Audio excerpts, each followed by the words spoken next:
নমস্কার, তিয়াশার রান্নাবান্নাতে আপনাদের সবাইকে স্বাগত।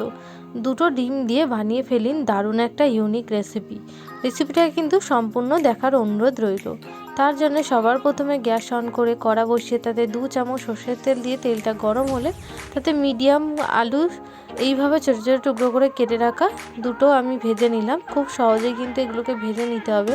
তারপর ভাজা হয়ে গেলে তুলে দিলাম সাইডে। তারপরে তেলের মধ্যে দুটো ডিম ফেটিয়ে দিয়ে দিলাম।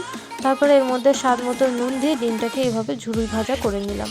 তারপর এটাকে সাইডে তুলে নিলাম। তারপর তেলের মধ্যে দিয়ে দিলাম শুকনো লঙ্কা ফোড়ন হিসেবে। তারপরে দিয়ে দিলাম পেঁয়াজ কোচানো। এবার পেঁয়াজটাকে কিন্তু হালকা একটু ভাজা ভাজা করে নেবো, যাতে পেঁয়াজের যে কাঁচা ভাবটা থাকে বা কাঁচা গন্ধটা থাকে সেটা যাতে চলে যায়। আমার এই রেসিপিটা যদি আপনাদের ভালো লাগে তাহলে কিন্তু অবশ্যই লাইক, কমেন্ট, সাবস্ক্রাইব করবেন।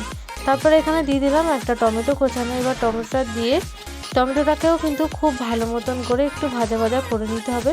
তারপর এখানে আমি ভেজে রাখা আলুটা এর মধ্যে অ্যাড করে দিলাম। এবার আলুটাকে দিয়ে প্রায় 1 মিনিট মতন এটাকে আমি কষিয়ে নেব।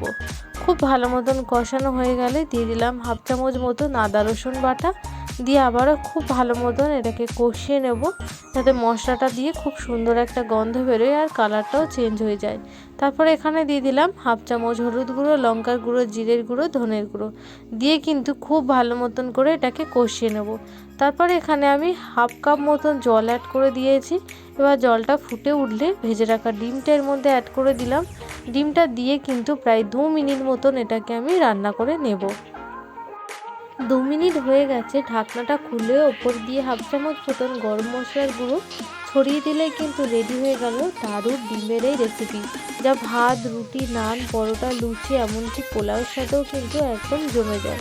যদি রেসিপি ভালো লাগে তাহলে কিন্তু অবশ্যই লাইক, কমেন্ট আর সাবস্ক্রাইব করবেন। আর এভাবেই আমার পাশে থাকার অনুরোধ রইল।